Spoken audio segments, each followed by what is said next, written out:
Thank you so much for joining the Falling for Learning podcast. This episode, we are going to be interviewing Dr. Robin Harwick, and she is the founder of a remote school.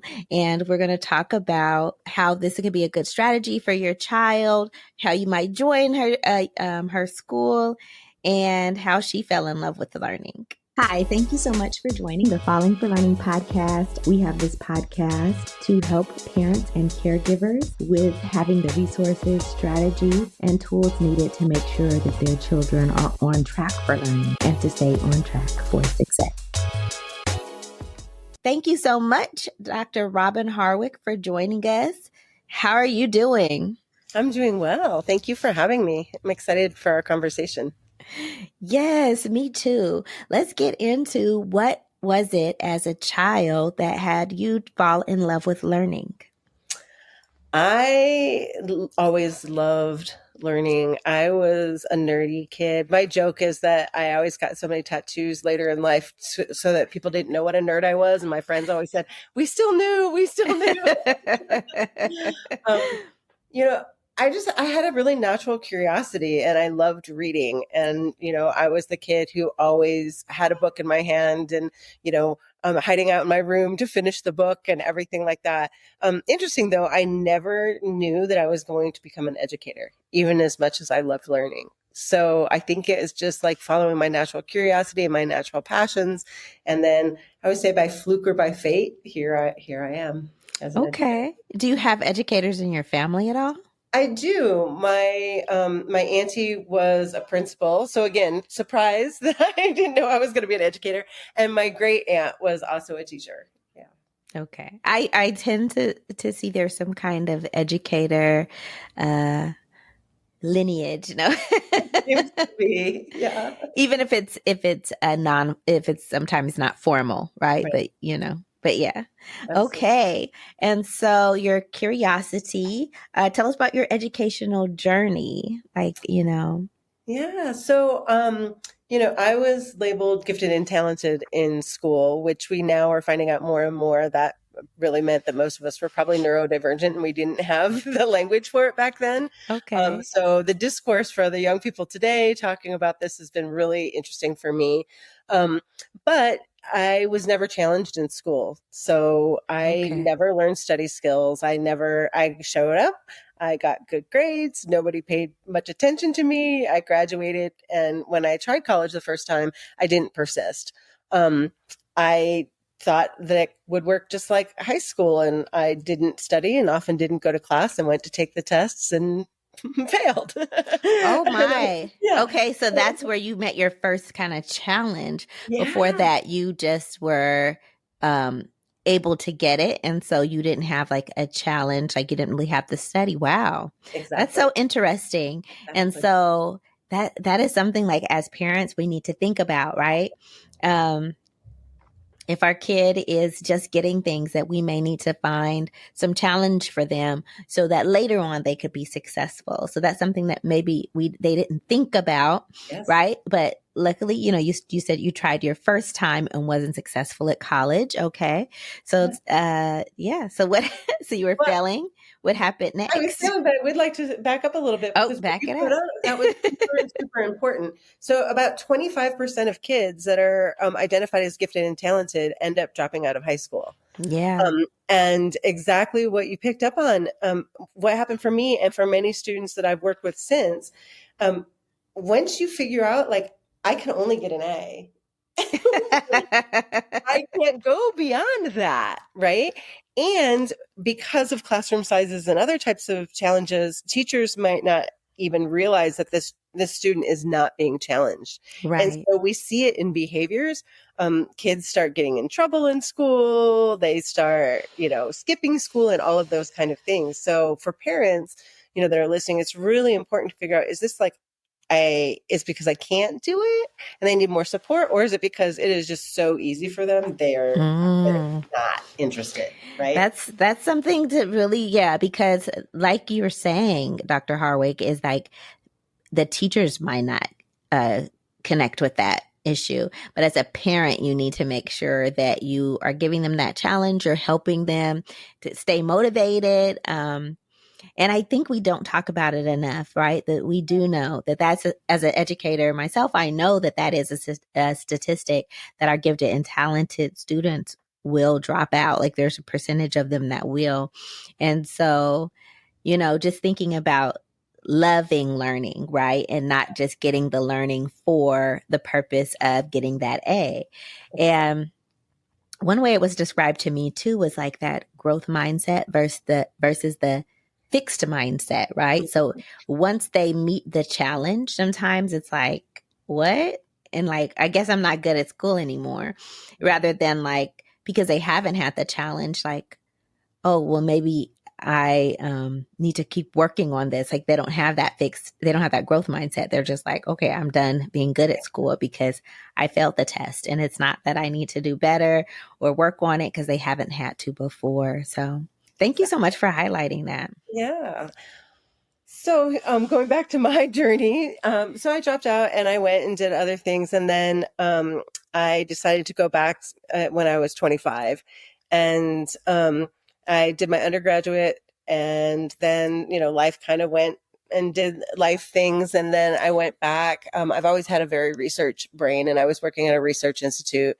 And they said, well, don't you want to get your PhD? And I was like, I don't know, maybe. I'm from a working class background. My mom was a factory worker. My dad was a mechanic, And Yeah. so like, don't you want a PhD? And I was like, tell me more. Do I? Wow.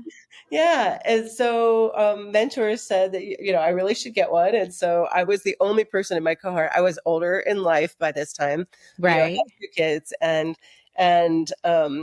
they said, well, you can take classes during your workday. And I was like, okay, well, this is sounding more and more interesting.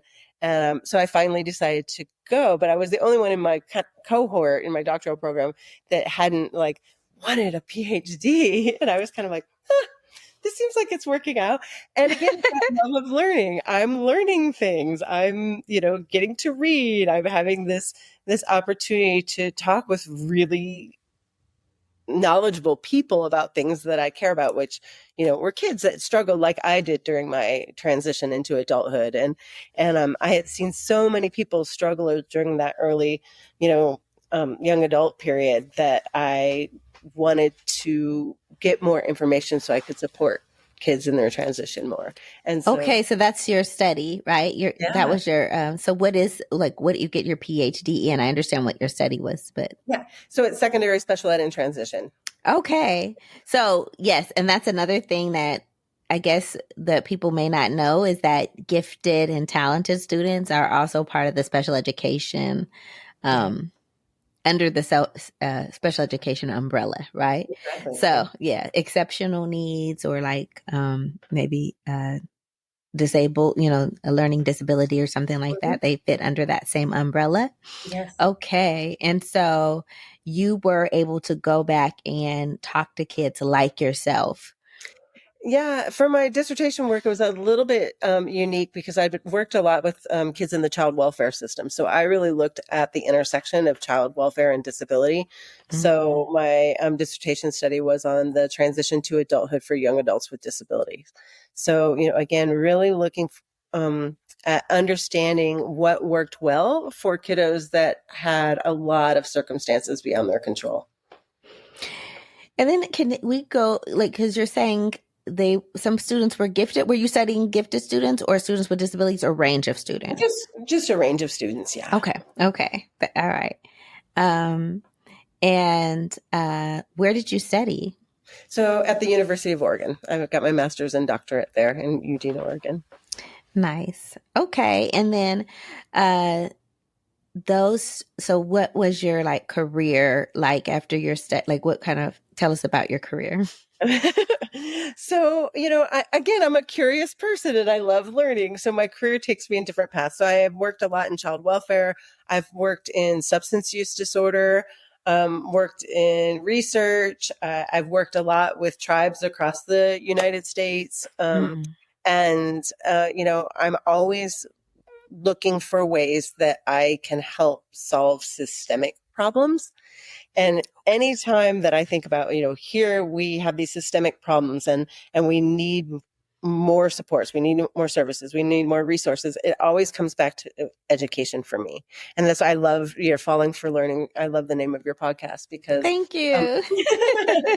I was like, yes, this is what we need. We need well-educated people to help think through some of the challenges that we're facing in our society today. And we need people who have been strategically marginalized by the systems to have the education they need to help overcome some of the strategic barriers that have been placed in front of us. Yeah. So thank you so much. Yeah, it's all about that, falling in love with learning, making it a pursuit, a lifelong passion, things that you care about, and also about being able to elevate your community. So all of those things. Yeah. Okay. So tell us about, you have this school that you founded. How did that come about? Yeah. So the Pearl was born in 2020. So I had tried a lot of different things. I've worked at system level doing teacher prep programs. I've done professional development with teachers and all of these kind of things. And teachers have come back and they say, Dr. Harwick, we're mad at you. And I said, what? What did I do? And they said, well, we've tried some of these things that you've talked about in our schools. And our admin said we can't do it.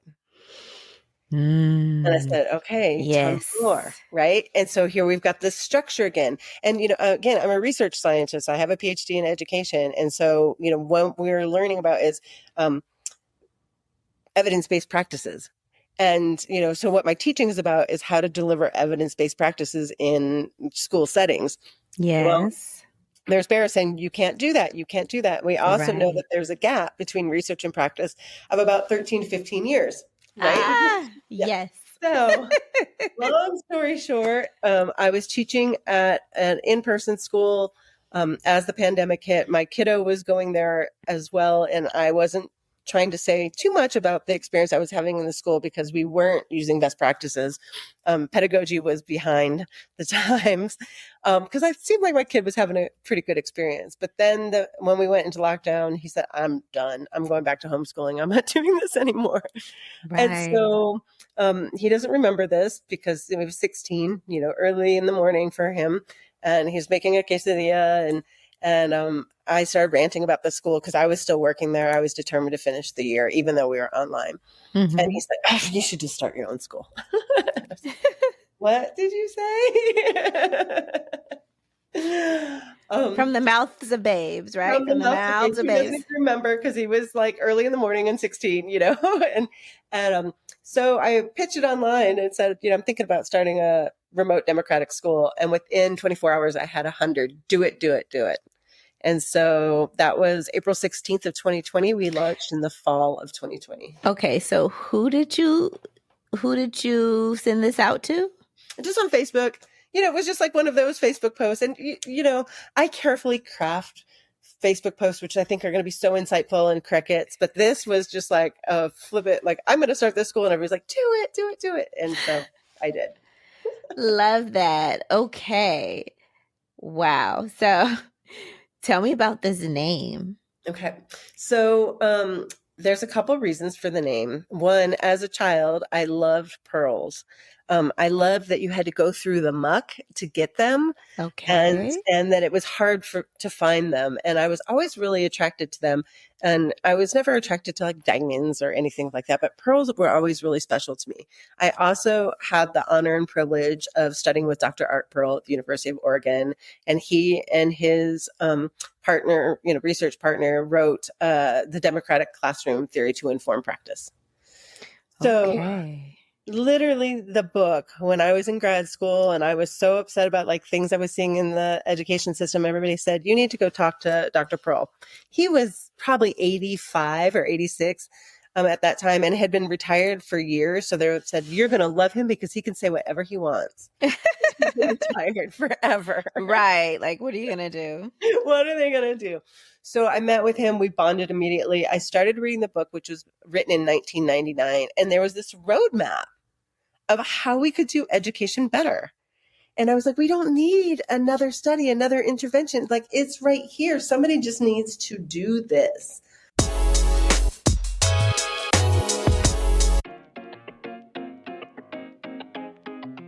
The Rewrite Method and the Rewrite Method Workbook are your go-to resource for helping kids to learn to fall in love with writing. It has the tips, tools, resources, strategies, and skill-building activities to help kids fall out of writing hate and into loving to write. Get your book set today.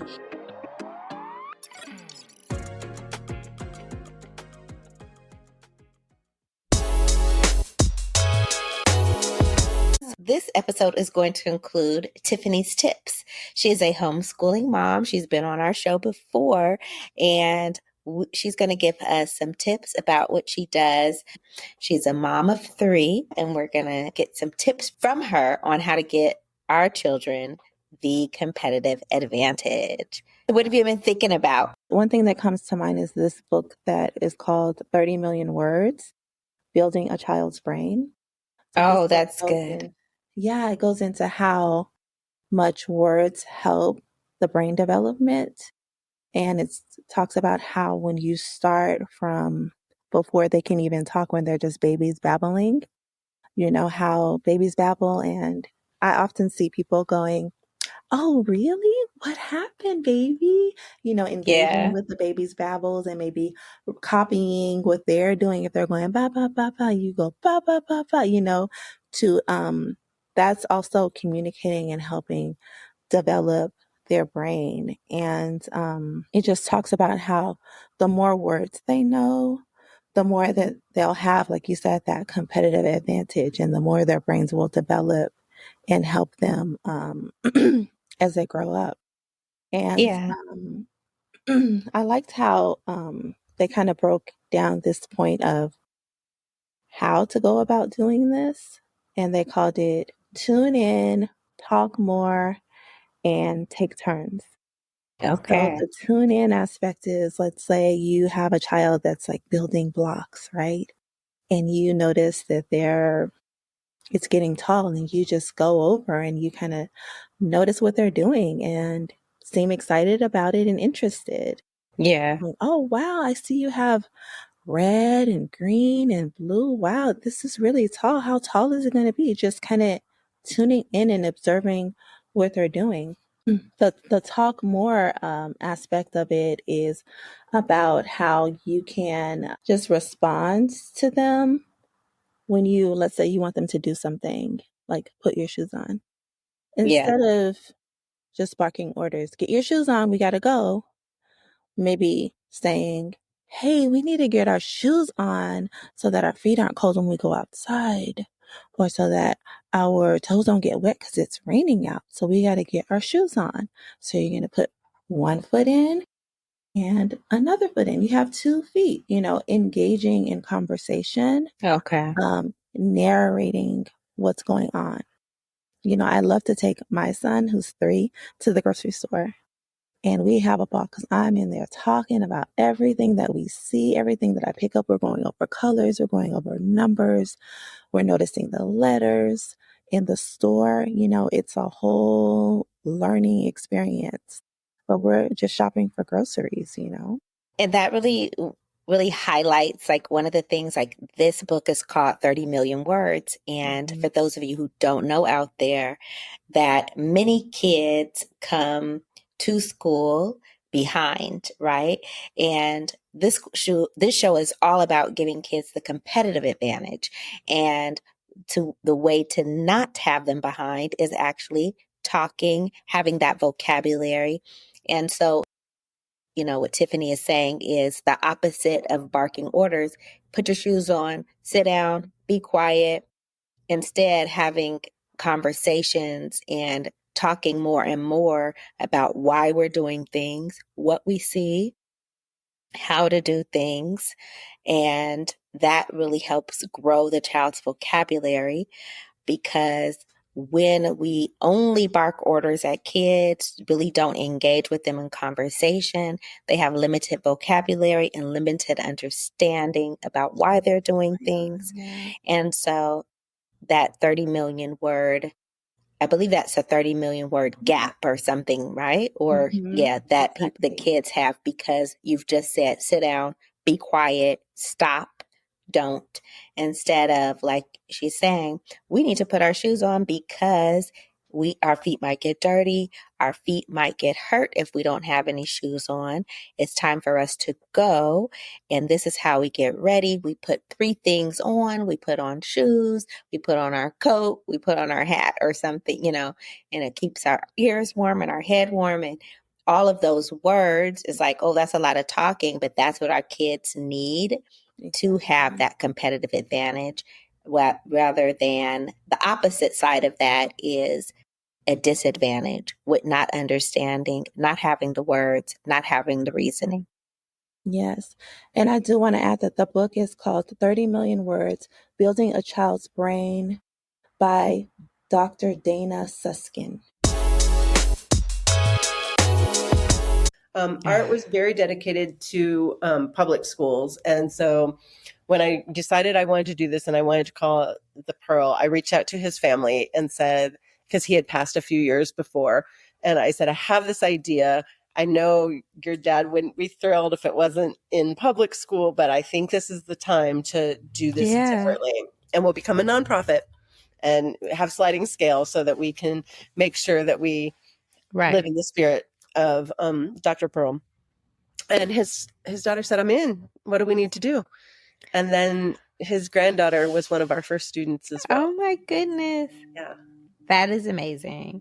I just want to say, like, one thing that is a big issue with education is a lot of people have opinions about it and affect policy. There's researchers that may not have been classroom teachers, may not have worked at a school, but they may have their doctoral degree in education. But there are people who make policies, laws, and everything, and, put it in on a school, right?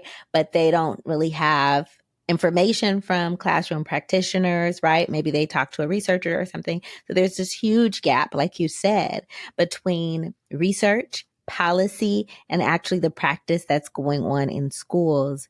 And, that is a huge issue.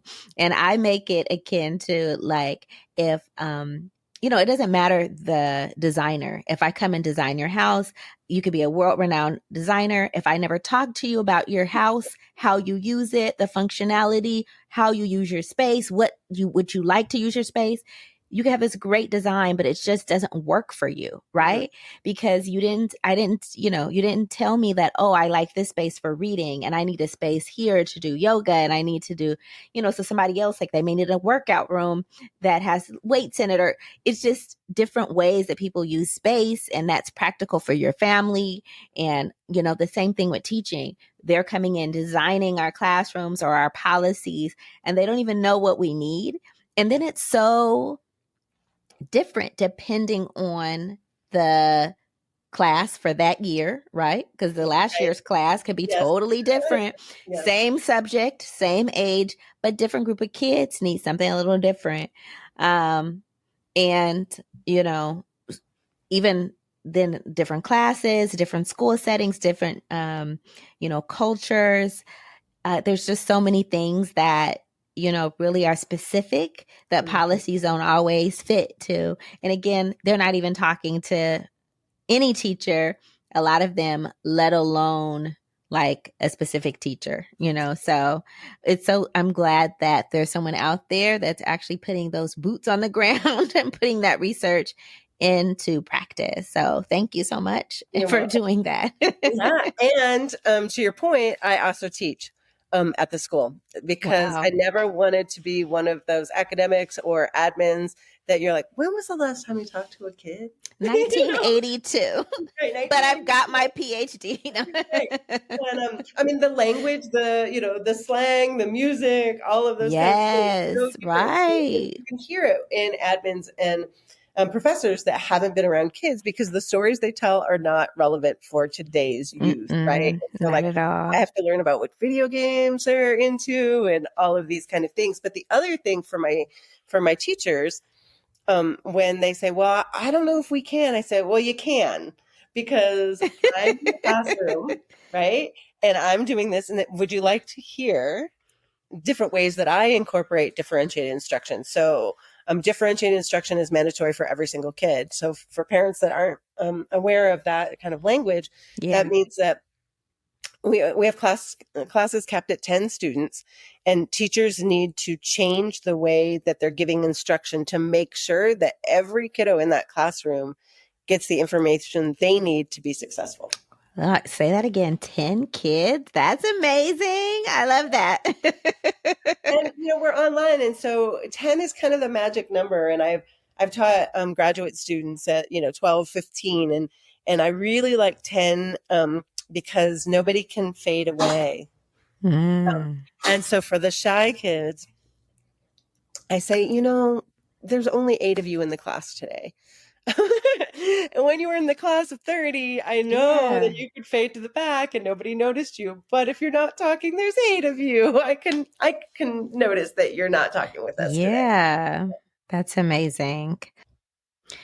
Okay, can you tell us about the makeup of like your demographics that are in your school? What type of demographics do you have in your school? So about over 60% of our students identify as BIPOC. About 65% of our students identify as neurodivergent. That's the category that they prefer. It can look like autism, ADHD, learning disabilities. So that's kind of their blanket. They chose, and this is part of what we do, is we co-create with them. We co-created the demographics form with them, and neurodivergent is what they prefer. So many of our students who have come to us have been bullied in and had experienced microaggressions in public school settings, and some in private school settings as well. As your listeners may know, oftentimes the demographics of the teachers don't match the demographics of the students. And so our students come to us, and many of them have really shut down, and they've lost that love of learning. And when they come into our school, I say to them, to our teachers, I was like, slow, gentle, gentle, gentle. And I tell the parents, you're not going to see a flurry of activity right away with, some of the kiddos, because we have to build our trust and our relationship with them. And, I tell the teachers too, they're not going to trust you, and they shouldn't, because they have learned in other systems that they can't trust that teacher. I see. And so we build that relationship first. Then we dig in. But a key piece of what we do is reigniting that spark, helping them find out, what do they love? And many kids who have been in kind of mainstream settings, when I say like, so part of what you get to do at the Pearl is you get to study stuff that you're into. What are you into? And they say, what do you mean? What do you mean? That's amazing. Yeah, they say, I don't know. I don't know what I'm into. Like, nobody's ever asked me that before. No. We have a lot of, again, it aligns with the data, 10th graders, right? 10th graders who come to us and they say, I'm done. I'm just done with school. So they come to us and I'm like, but what do you want to learn?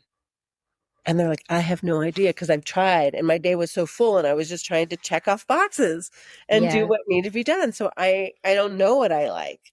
And so we help them explore and find what they're passionate about. And this is like early career exploration without being explicitly telling them, we're going to let you think about your career. We're not even there yet. We're just like, what do you like? What do you enjoy? What are you interested in? And they get to try different things out. And then our job as a teacher, and this is the democratic part, if I know a kiddo's really into music, but really afraid of math, then the math teacher's role is like, well, how do I incorporate music? Yes, absolutely. That interest to get them excited. And in my classes, like we're doing geography, and we're doing geography through the lens of music. So we're going to be looking at migration patterns and how music changes when groups of people, come together. And so that'll be our kind of lens as we move through the Americas in the fall.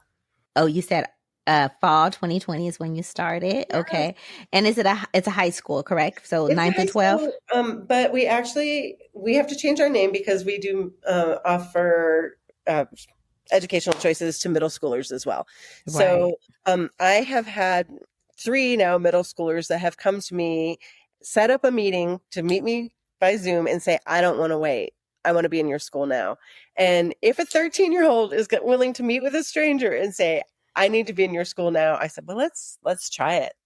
It Yeah. works beautifully because middle school, as you know, as an educator, is such a pivotal moment. And that's when the tension. So if the family was homeschooling and Yeah. it was a beautiful relationship, and now all of a sudden they're fighting, and mom is like, but they love doing this with me. And it's natural part of their development. And so it's really helpful to partner with other programs so that you maintain your relationship and you're not fighting about algebra, right? Because that's not what you Yeah. want your parenting experience to be. Absolutely. I think it's notable that you brought that up because yes, that's also why Filing for Learning is here, because there are changes that our kids go through. Like everything's great in second grade, third grade, or whatever. They might be great in high school, but middle school, but whatever. Like and it may take partners. It may take like just knowing certain strategies or different things. It depends on your kid what they need, but being aware that that is normal, that they're going to go through changes, and what they thought was wonderful before they may not even care about, or maybe embarrassed that you brought it up now. Yeah. And so we are a partnership, and we work with kiddos and with families to help them navigate this very difficult time in development. And, for some of our students with ADHD, they really want to do it on their own. They don't want their parents involved in their schooling anymore. And so we say, oh, well, let's try it out. Let's, I can show you some different tools that may work for you. Are you willing to try these? Do you want to try it your own way? And then we help them learn how to advocate. And sometimes, depending on kind of what's going on with them and where they are and learning about themselves and how their brain works, sometimes they go, you know what, it would be really helpful if my mom reminds me. I said, okay, would you like me to contact her, or would you like to talk with her yourself? And it really depends. It can go both ways. But now it's not a power dynamic between the kiddo and the parent. Now it's the kiddo saying, you know what? I think I've identified some help that I need. And Yeah. I would like to ask my mom. And moms are so excited. They're like, oh, I get to check Google Classroom and help them, right? And we give a little coaching of like, how could that look so that it doesn't feel like, you're all in my business. It's more about, I'm here to support you. And remember, this is something that you identified that you could use for now. And then when you don't need it anymore, I can fade away. Yes, that's such a tough balance for some parents, because I think sometimes that hands-off approach, the kids may not do any work, or, I've heard of some that they didn't realize they were doing no work. And then, of course, you don't want to do too much because you want them to gain the independence. And, so you're trying to find that happy medium. So that's great. Yeah. So, we find that our kids learn to be better self-advocates. They learn what they need. They feel safe to be their beautiful, authentic selves. And then Yes. parents share with us that, things are just better at home now too, when we're not constantly fighting about school, constantly fighting to get them up, constantly fighting to get them to school, constantly fighting about the homework, and fighting and fighting and fighting. And, I always remind parents, like, all of that is communication. And kiddos don't often have all the words to describe what's going on with school and what's happening there and how they're feeling about it. And so, you ask, well, how was it today? It was fine. But the behavior saying it's not fine because they're not succeeding and they're not doing their homework and you can't get them out the door and all of these things. So you have to look at that behavior. Like, what is the need that child is communicating with their behavior? And this is something that, we bring into the classroom too. We want to make sure that the kiddos' learning needs are met so they don't get frustrated, they don't struggle. And also for those people that are really sailing and, they're so accelerated that they're still getting those challenges, to help prepare them for college as well, so that they know how to navigate when they're given an educational challenge. Okay. So can you tell me, like, you take people from around the country, around the United States, other countries as well? We do. And it changes. So I love when you were talking about the cohorts, because each cohort kind of has a personality. We had one cohort, most of them have gone on and graduated and are doing other things. But at one time we had students from 7 countries. And that was Wow. really fantastic because it was truly a multicultural experience for all of our kiddos. Yeah. We do accept students from all over the United States. We kind of focus on the Americas because it just works better with the time zone. Okay. Through the school choice programs, we can receive direct funding from the state of Utah, Arizona, West Virginia, and New Hampshire. Okay. So if you have listeners in those states, the state will help cover tuition. Like I said, we do have limited sliding scale scholarships for those kiddos who really say, like, this is where I need to be. We want to not turn, teens away that say we're the right school for them. So we always try to make it work. Yeah. And, we welcome 6th through 12th grade. So let's say I have a child that wants to attend your school or is interested because we're not sure. Like, how would I, with a in-person school, I could do a school tour. Like, how would a parent navigate being a joining part of your school or just even checking it out to see if it's a viable option maybe? Yeah. So parents go to our website, it's thepearlhighschool.org. There is a button on there that says meet with the director. That's me. And so you can schedule an appointment directly on my calendar and we can talk. I love it when the interested student comes to that meeting. Sometimes they don't. Sometimes it's the parents kind of check me out first, talk about the school, and, see whether or not it seems like a good match. And then the student will meet with me. The student's always welcome to meet with me independently. Right. Or with the family, whatever they want. I say I work with teens all day. And so I'm totally fine with the students grilling me and asking me tons of questions and being suspicious and not like, this sounds too good to be true. Is this for real? So then we work to see whether or not it seems like it's a good fit. And then the students enroll if they choose to be with us. We also, sometimes students want to talk to another student, and so we can arrange that, if they want to meet a couple of the other teachers, if there's one particular class that they say, well, I'm looking at this school because it's the only school that I can find that has Japanese, and they want to meet the Japanese teacher, they can meet the teacher as well. That's amazing. So we are, I'm definitely, all that's in the show notes. Please, get in contact with Dr. Robin Harwick. And tell us the name of the school again, the whole name. Yeah, it's the Pearl Remote Democratic High School. Okay. And so give us your contact information, so how are they getting in contact with you? You can send me an email at drharwick@thepearlhighschool.org. Okay. And is there anything that you can tell the audience, like any last kind of things, tips for them as they're navigating the schooling for their child? I think one of the most important things is, and this is so hard if you have multiple children or, you're busy with work and everything, but especially for tweens and teens, when they want to talk to you, you need to just drop everything and listen. Mm-hmm. And oftentimes for teenagers, and like I said, I was a foster parent before, it was always like at 10:30 after I've brushed my teeth and I already have my pajamas on. Mom, it's really, really important because that's the time where they're saying, like, I feel open right now. Right. And especially if you're having a difficult time getting your child to talk, you have to listen to when they're ready. And you also have to listen to them talk about things that might not be super interesting to you, but they're really interesting to them. Yes. And those are those things where you're saying, like, I'm here and I'm present and I'm here for you. And that's the way that we demonstrate that to tweens and teens, and, just by being there when they're ready. And then when you have these other challenges that you need to talk about, like, tell me about.